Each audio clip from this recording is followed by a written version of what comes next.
So hello friends, इस video में मैं आपको 15 क्वेश्चंस एंड उनका आंसर करके दिखाऊंगा सिग्नल सिस्टम का, बेसिक ऑफ सिग्नल्स का। तो फर्स्ट क्वेश्चन ये रहा, number of the step function and ramp function involve in the following signal बताना है। आप वीडियो को पॉज करके खुद ट्राई कीजिए। Okay, now solution. सो इस क्वेश्चन को सॉल्व करने के लिए हमको पता रहना चाहिए कि स्टेप फंक्शन क्या है एंड रैम्प फंक्शन क्या है। स्टेप का मतलब सीढ़ी,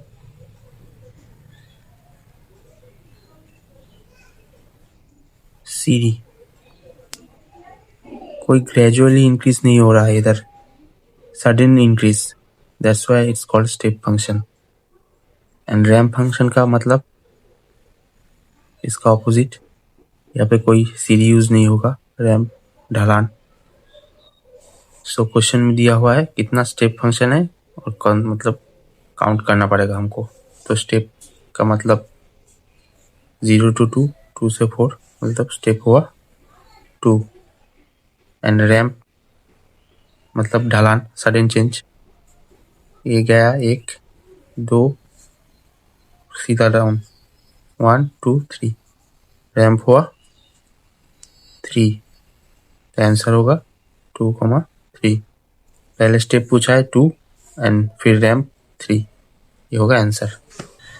next question, for the given continuous time domain signal match the following: impulse signal, step signal, ramp signal, doublet signal, odd signal, even signal, power signal, neither energy और power. Video को pause करके आप खुद से try कीजिए पहले। ठीक है, इस क्वेश्चन को सॉल्व कराने से पहले मैं आपको बता देता हूँ ये सब सिग्नल्स के बारे में। इम्पल्स सिग्नल, ये सिग्नल डायरेक्टली लिंक है डबलेट सिग्नल के साथ। इसको अगर हम डेरिवेटिव करते हैं तो डबलेट सिग्नल मिलता है। पहले इम्पल्स सिग्नल के बारे में बताता हूँ। ये एक सडन स्पाइक है, ठीक है। इसको डिराक डेल्टा भी, इम्पल्स सिग्नल को डिराक डेल्टा सिग्नल भी कहते हैं। इसको मैथमेटिकली ऐसे रिप्रेजेंट करते हैं, delta t equal to infinite होगा टी इक्वल टू 0 में, एंड 0 होगा टी नॉट इक्वल टू 0 में। और ये भी मैथमेटिकल फॉर्म आप याद रखिए, minus infinity to infinity delta t d t, इसका वैल्यू हमेशा 1 आता है, ठीक है। ये आपको याद रखना है। अब इम्पल्स सिग्नल को अगर हम डेरिवेटिव करते हैं तो हमको मिलता है डबलेट सिग्नल। डबलेट सिग्नल मिलेगा अगर इम्पल्स सिग्नल को हम डेरिवेटिव करते हैं, ठीक है। अब आता है स्टेप सिग्नल के बारे में। स्टेप सिग्नल के पहले मैंने बताया पिछले इस क्वेश्चन में कि ऐसे ये होता है। अभी रैम्प सिग्नल बताया, ग्रेजुअली इंक्रीज। स्टेप सिग्नल का आपको बता देता हूँ कि इसको मैथमेटिकली कैसे रिप्रेजेंट करते हैं। इसको रिप्रेजेंट करते हैं यू ऑफ टी करके, इक्वल टू 0। ये टी का वैल्यू अगर 0 से कम है 0 होगा, और 1 होगा 0 से 0 और 0 के ऊपर, ठीक है। अब रैम्प सिग्नल के बारे में बताता हूँ। इसको हम लिखते हैं आर से रिप्रेजेंट करते हैं, r of t equal to t of step signal को टी से, ये होगा आपका रैम्प और ये होगा आपका स्टेप, ठीक है। इवन सिग्नल के बारे में मैं आपको बताता हूँ। अगर ये ओरिजिनल सिग्नल जैसे ही दिखने में रहता है, ठीक है, दिखने में ओरिजिनल सिग्नल जैसा ही है, मगर इसका रिफ्लेक्शन है। अगर रिफ्लेक्शन को आप उल्टा करोगे तो आपको ऐसा ही दिखेगा, ठीक है। इसलिए इसको इवन सिग्नल कहते हैं। इसको आप मैथमेटिकली ऐसे डिनोट कर सकते हैं, x of t is equal to x of minus t, ठीक है। और ऑड सिग्नल एकदम इसका उल्टा है, मगर अगर ये एंटीसिमेट्रिक होगा, एंटीसिमेट्रिक,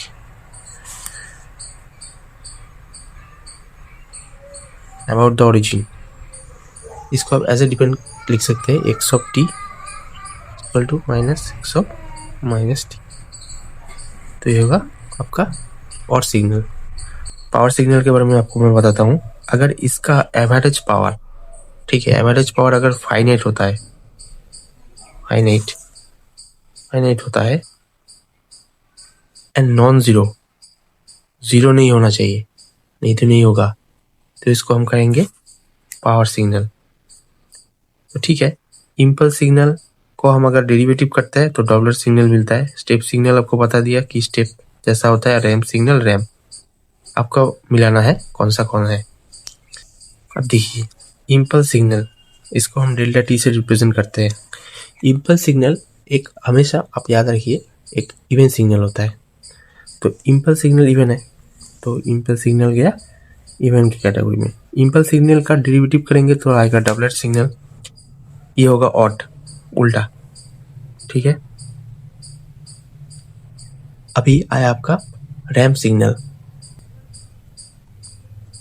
इन्फिनेटली, अब रैम्प सिग्नल कैसा है, ऐसा है, इन्फिनिटी जा रहा है, तो ये एनर्जी नहीं होगा, ठीक है, पावर भी नहीं होगा। तो रैम्प सिग्नल गया 4, और एक स्टेप सिग्नल है पावर सिग्नल। तो स्टेप है, इसका आप एवरेज निकाल सकते हैं, जो फाइनाइट होता है एंड नॉन जीरो भी होता है, ठीक है।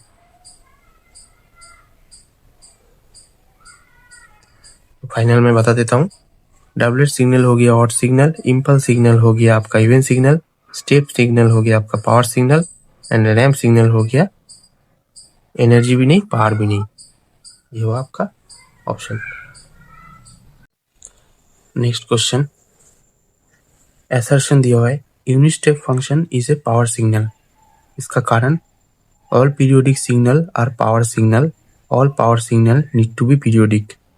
Option 1 A is true, option 2 B is true, option 3 both A and B true but B is not correct explanation of A, option 4 both A and B true but B is the correct explanation of A।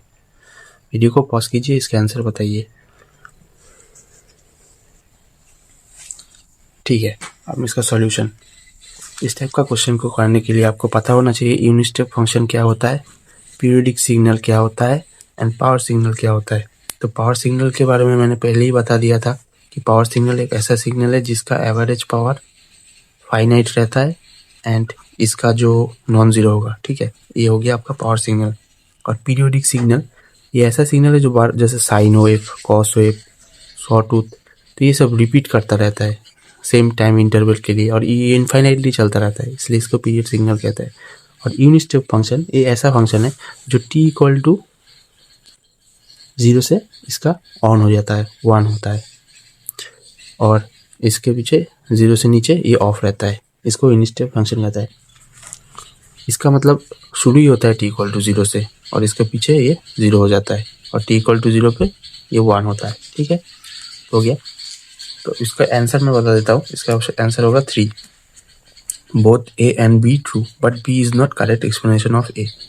यहाँ पे दिया है, देखिए ए में क्या लिखा है, unit step function is a power signal, ये ठीक है, यूनिट स्टेप फंक्शन का एवरेज भी फाइनाइट है और इसका नॉन जीरो भी है एवरेज, ठीक है, तो ये पावर सिग्नल है। मगर यहाँ पे लिखा है ऑल पीरियोडिक सिग्नल और power signal, all power signal need to be periodic, ये बी के कारण से ये होगा, राइट, ये वाला गलत है। All power signal need to be periodic, ये स्टेटमेंट का ठीक नहीं है, मैंने इसके वजह से जो ये हुआ, इसलिए both A and B true but B is not correct explanation of A, that's why ये 3 होगा आपका आंसर।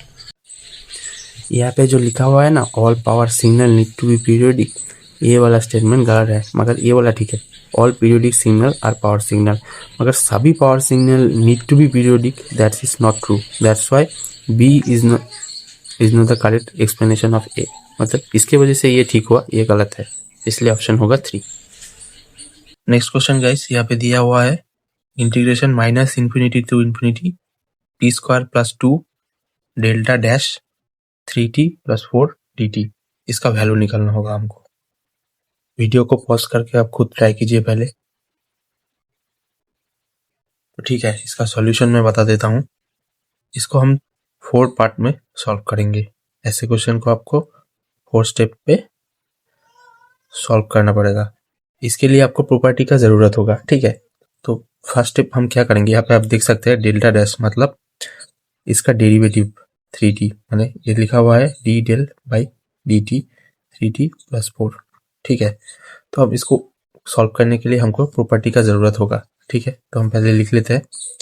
ये प्रॉपर्टी ये है कि जैसे मैं बता देता हूँ यहाँ पे delta a x plus B, dash का मतलब डी बाई डी टी है, ठीक है। इसको आप ऐसे लिख सकते हैं 1 बाई, ये जो ए है ये बाहर आ जाएगा, इसका मॉड्यूलस अगर माइनस ए भी होगा तो इसको भी हम पॉजिटिव भी करेंगे, ठीक है। तो इसको मॉड ले लेंगे, इसका स्क्वायर होगा, ठीक है। और ये जो है वही रहेगा डेल्टा डैश। और अगर यहाँ से ए कॉमन लेते हैं तो क्या होता है, कॉमन लेंगे तो एक्स प्लस बी बाई ए होगा, ठीक है। कॉमन लेंगे तो ये, तो यहाँ पे लिखेंगे ये वाला यहाँ पे आ जाएगा। मतलब यहाँ से हमको ए कॉमन लेके बाहर भेजना है, यहाँ से ए कॉमन लेंगे तो बाहर आ जाएगा, बाहर आके 1 बाई मॉड्यूलस ए स्क्वायर, मतलब इसका पॉजिटिव वैल्यू लेना होगा। अगर ऐसा होता है कि del of minus a x plus b, फिर भी हम यहाँ पे माइनस ही लेंगे, मतलब ऐसे लिखेंगे माइनस ए कॉमन लेंगे, ठीक है, एक्स माइनस बी। अब ये है, ये हमारा मॉड ए हो जाएगा, इसका स्क्वायर, ठीक है। तो मैं बता देता हूँ finally delta a x plus b, इसका हम लेंगे 1 by square delta dash x plus a, b नीचे आ जाएगा प्लस बी बाई ए, ठीक है। ये होगा हमारा फॉर्मूला, ये प्रॉपर्टी हम यूज करेंगे। यहाँ पे क्वेश्चन दिया हुआ है कि माइनस इन्फिनिटी, ठीक है। तो हम इसको ऐसे लिखेंगे तो क्या होगा, लिख लेते हैं एक बार क्वेश्चन को। Integration minus infinity to infinity t square plus 2 del dash 3t plus 4 dt। तो क्या लिखेंगे, ये 3 है, 3 बाहर आ जाएगा, तो 1 बाई क्या बोला था मैंने, मॉड लेंगे square delta dash t plus 4 by 3 dt। और ये जो है वही रहेगा minus infinity to infinity t square plus 2, ठीक है, हो गया। अब ये 1/3 स्क्वायर का 9, ये हम बाहर ले लेंगे, ठीक है, मैं ये बाद में ले लेता हूँ। अब नेक्स्ट स्टेप में हम क्या करेंगे, देखिए स्टेप 2, ठीक है। माइनस इन्फिनिटी लिमिट को ध्यान देखिए, minus infinity to infinity F of T del dash T minus A, ठीक है, डी टी। अगर ऐसा रहता है तो इसका हम लिख सकते हैं एफ डैश ए, ठीक है। तो सेम हम ऐसा ये प्रॉपर्टी को यूज करेंगे। तो एफ ऑफ टी, यहाँ पे हमारा एफ ऑफ टी क्या है, टी स्क्वायर प्लस 2, ये वाला फंक्शन, ठीक है, एफ ऑफ टी। तो इसको हम ये प्रॉपर्टी यूज करके सॉल्व करेंगे, ठीक है। तो एफ ऑफ टी लिख लेता हूँ टी स्क्वायर प्लस 2। अब ए का वैल्यू क्या है, ये है हमारा ए, ठीक है, ए इज इक्वल टू 4/3। तो एफ डैश टी निकालेंगे, एफ डैश टी होगा इसका सिंपली डेरिवेटिव। तो डेरिवेटिव मैं बता देता हूँ, टी स्क्वायर का डेरिवेटिव अगर करेंगे d by d t equal to t square होता है 2t, और कांस्टेंट अगर होता है डेल बाई डी टी, भाई कांस्टेंट कोई भी मतलब 5, तो इसका 0 होता है, ठीक है, डेरिवेटिव, ये डेरिवेटिव है, तो इसका डेरिवेटिव होगा 2t, ठीक है। और 2 का कांस्टेंट है, कांस्टेंट का डेरिवेटिव हमेशा 0 होता है, ये याद रखिए। डेल बाई डी टी अगर x होता है तो इसका होगा 1, del by d t sorry t, ये तो टी का फंक्शन है, डेल बाई डी टी अगर टी स्क्वायर होता है तो इसका 2t होता है। अगर कांस्टेंट रहता है, मतलब अगर del by d t constant है तो इसका वैल्यू होगा, मतलब del by d t of 5 दीजिए और 56, इसका 0 होगा, ठीक है। मतलब किसी भी कांस्टेंट का डेरिवेटिव 0 होगा हमेशा, और अगर उसका टी स्क्वायर होता है तो 2t होगा, और 3 मतलब टी क्यूब होगा तो एक मतलब पावर से पता ही होगा आपको, 3t इंटू -1 माने 3t², ये वाला होगा। ठीक है, तो फिर से मैं आपको बता देता हूँ स्टेप बाय स्टेप। ये हमारा था -∞ to ∞ t² + 2 del dash 3t + 4 dt, इसका हमको वैल्यू निकालना पड़ेगा। तो इसके लिए हमारा मतलब प्रॉपर्टीज यूज होगा। तो पहला प्रॉपर्टी ये था कि डेल डैश ax + b अगर ऐसा रहता है तो ये 1/mod a² हो जाएगा, और वो जो भी है x + b/a, ये वाला प्रॉपर्टी यूज होगा। दूसरा प्रॉपर्टी हम बाद में बताते हैं। तो स्टेप वन क्या करेंगे, इसको जो है ऐसे फॉर्मेट में ले आएंगे। तो क्या होगा, -∞ to ∞ t² + 2, फिर खुद ब खुद सेम रहेगा। 3 को हम बाहर निकाल देंगे, 9 होगा 3²। ऐसे ये प्रॉपर्टी उसके पहले ही बताया मैंने। डेल डैश t + 3 कॉमन लेगा तो t/3 होगा, 1 हो जाएगा, और 4/, ठीक है। तो ये हमारा आया। अब स्टेप 2 में हम क्या करेंगे, मैंने आपको पता है, और एक प्रॉपर्टी यूज करेंगे।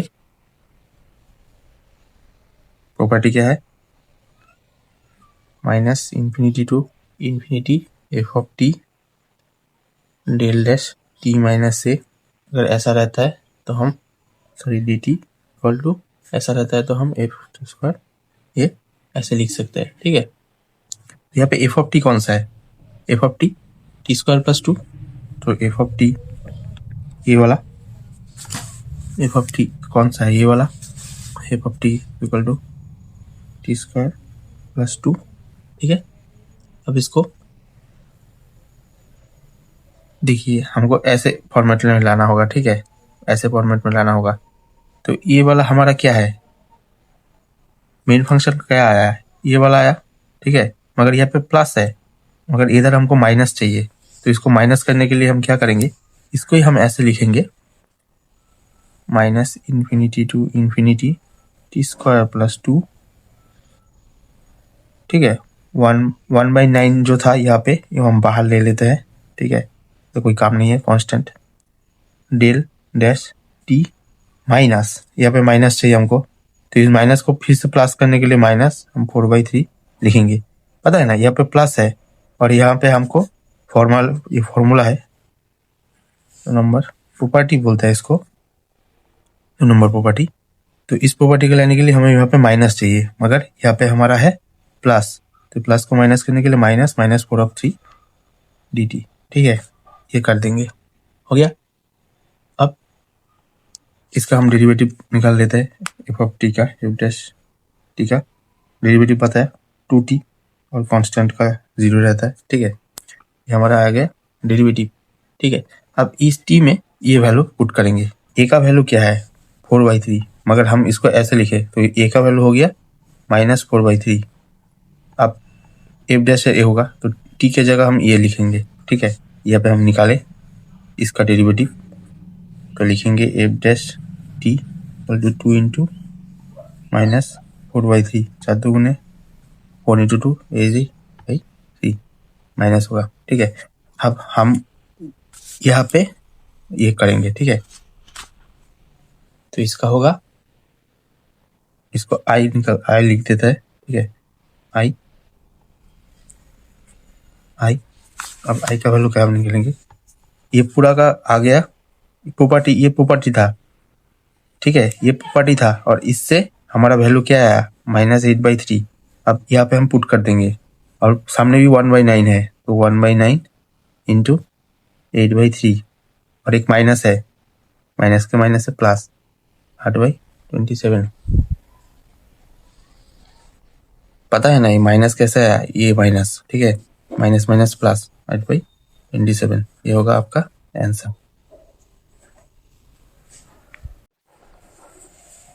So next question guys, energy of signal, एक सिग्नल दिया हुआ है, इसका एनर्जी निकालना होगा, e⁻⁴/4 mod of t। इस सिग्नल का आपको एनर्जी निकालना होगा, आप खुद से ट्राई कीजिए वीडियो को पॉज करके। तो ठीक है, इसका सॉल्यूशन करने से पहले हमको पता रहना चाहिए कि एनर्जी क्या होता है, कोई भी सिग्नल का एनर्जी क्या होता है। ठीक है, तो इसको हमको पता होना चाहिए। तो एनर्जी एनर्जी मतलब टोटल स्ट्रेंथ, ठीक है।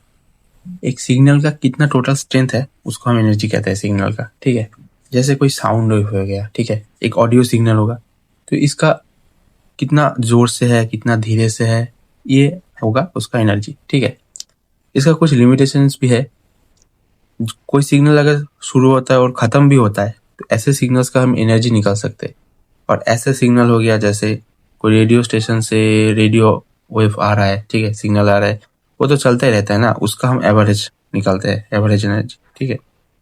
और जो जैसे साउंड वेव हो गया, कोई तालाब में अगर कोई पत्थर फेंकता है तो उसका तो धीरे धीरे कम होगा ना, तो उसका हम एनर्जी निकालते हैं, ठीक है। इसका एक फॉर्मूला है, फॉर्मूला मैं लिख देता हूँ, equal to minus infinity to infinity of t square d t, ठीक है। ये होगा इसका फॉर्मूला, किसी भी सिग्नल का एनर्जी निकालने का फॉर्मूला, ठीक है। तो ठीक है, तो ये है एनर्जी का। तो पता रहना चाहिए जो शुरू होता है और ख़त्म भी होता है उसका हम एनर्जी निकालते हैं। और जैसे कोई रेडियो स्टेशन से वेव आ रहा है उसका हम एवरेज पावर निकालते हैं, ठीक है, क्योंकि वो आता ही रहता है, उसका कोई ख़त्म तो नहीं होगा ना, वो तो आते रहता है। तो इस क्वेश्चन को हम कैसे सॉल्व करते हैं देखते हैं, स्टेप बाय स्टेप सॉल्व करेंगे।